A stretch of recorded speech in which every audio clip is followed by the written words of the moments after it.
அன்பு உறவுகளுக்கு இனிய வணக்கங்கள். இன்றைய பதிவில் தனுசு ராசி அன்பர்களுக்கு வரக்கூடிய புத்தாண்டு எப்படி இருக்கும், இந்த 12 மாதங்களும் இந்த ஆண்டு முழுவதும் எப்படி இருக்குங்கிறத தெளிவாகவும் சுருக்கமாகவும் இந்த பதிவில் பார்க்க போகிறோம். கொஞ்சம் கூட வீடியோவை ஸ்கிப் பண்ணாமல் முழுமையாக பார்க்க முயற்சி செய்யுங்க. வாங்க வீடியோக்குள்ளே போகலாம். தனுசு ராசியை பொறுத்த வரைக்கும் மூலம் 1, 2, 3, 4ஆம் பாதங்கள், பூராடம் 1, 2, 3, 4ஆம் பாதங்கள், உத்திராடம் 1ஆம் பாதத்தை உள்ளடக்கியது தனுசு ராசி. தனுசு ராசிக்கு அதிபதி குரு பகவான். வீடியோல சொல்லக்கூடிய பலன்கள் ஆண் பெண் இருபாலருக்கும் பொருந்தக்கூடிய பலன்கள். பொதுவா ஒரு ஆண்டின் பலன்களை நிர்ணயிக்கிறது கிரக பெயர்ச்சிகளும் பிரதான கிரகங்களும் முக்கிய பங்கு வகிக்குது. அந்த விதத்துல முதல் பெயர்ச்சியா மார்ச் 29ஆம் தேதி சனி பெயர்ச்சி நிகழ இருக்கு. தனுசு ராசி அன்பர்களுக்கு கடந்த காலகட்டங்கள்ல 3ஆம் பாவகத்துல சஞ்சாரம் செஞ்ச சனி மார்ச் 29ஆம் தேதிக்கு பிறகு சுகஸ்தானத்துல அர்த்தாஷ்டம சனியா பலன் கொடுக்க போறார். அடுத்து 2வது பெயர்ச்சியா மே 14ஆம் தேதி குரு பெயர்ச்சி நிகழ இருக்கு. கடந்த காலகட்டங்கள்ல உங்க 6ஆம் பாவகத்துல மறைஞ்சி நிறைய தொந்தரவுகளை ஏற்படுத்தின குரு இனிமே கலத்தர ஸ்தானமான 7ஆம் பாவகத்துல சஞ்சாரம் செஞ்சு கலத்தர குருவா உங்களுக்கு சுப பலன்களை ஏற்படுத்த போறார்.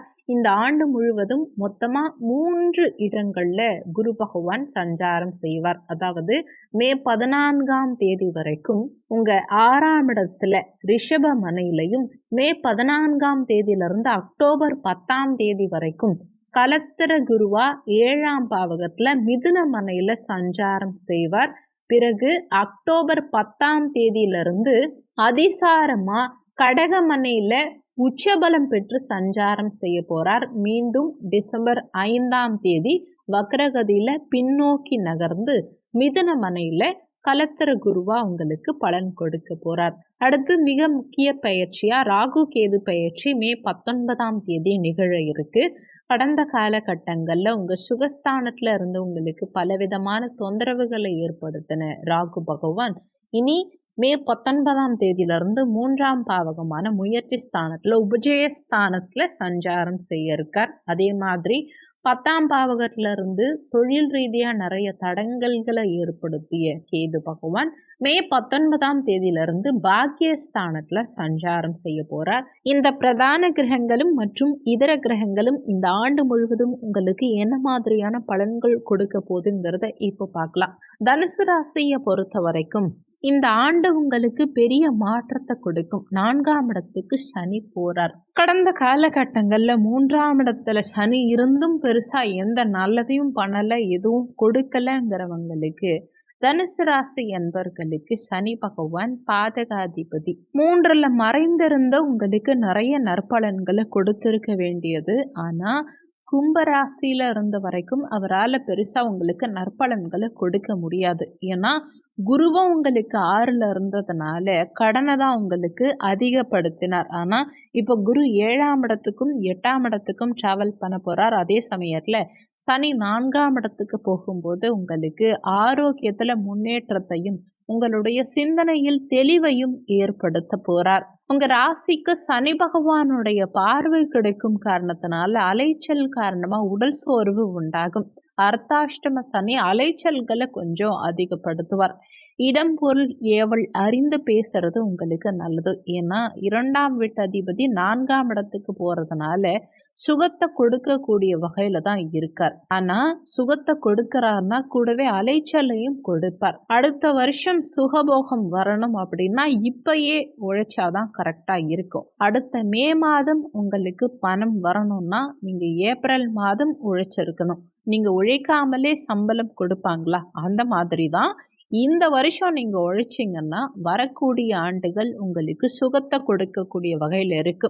சனி 4ஆம் இடத்துல இருக்கிறதுனால உங்களுடைய தொழில் வியாபாரத்துல கடின உழைப்பு தேவைப்படும். அதே சமயத்துல உடல் சோர்வு அதிகரிக்கிறதுக்கு வாய்ப்பு உண்டு.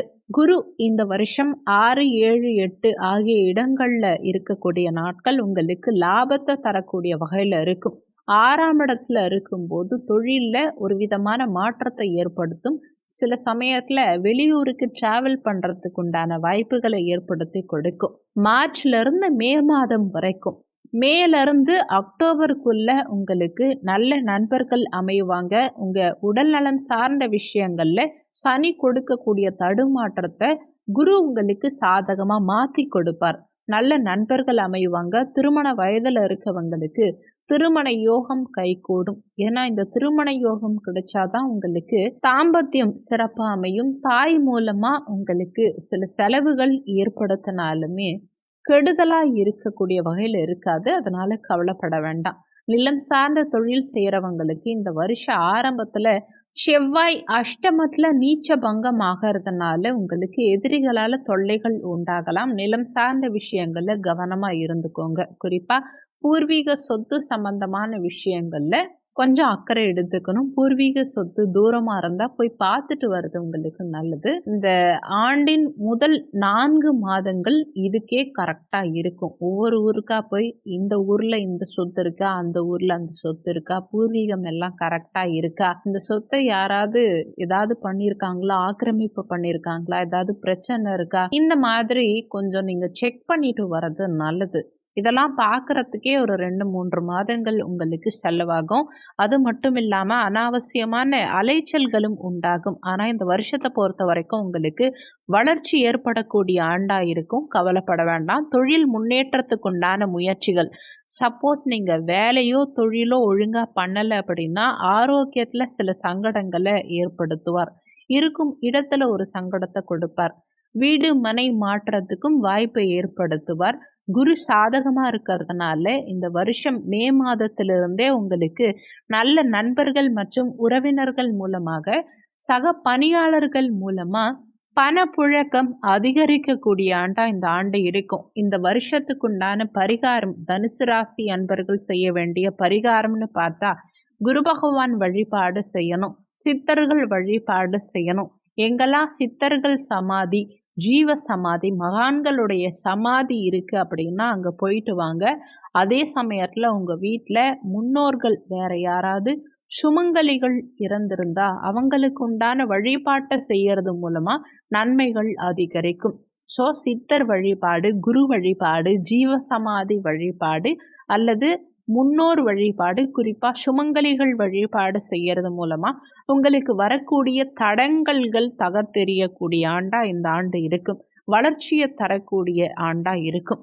வீடியோல சொல்லப்பட்டிருக்க பலன்கள் அனைத்தும் கோச்சார அடிப்படையிலான பொது பலன்கள் தான். கோச்சார பலன்கள் மேக்சிமம் 20% 25% அளவுக்கு தான் எல்லாருக்குமே பலன் கொடுக்கும்.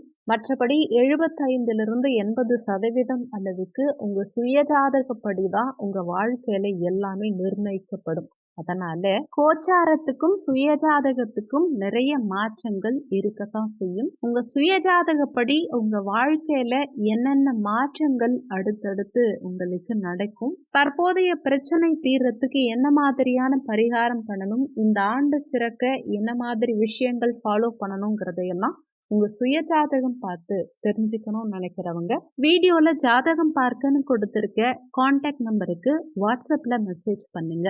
இந்த வீடியோல உங்களுக்கு ஏதாவது சந்தேகம் இருந்தா கீழே இருக்க கமெண்ட் செக்ஷன்ல சொல்லுங்க. நன்றி. மற்றும் ஒரு நல்ல பதிவோடு மீண்டும் உங்களை சந்திக்கிறோம்.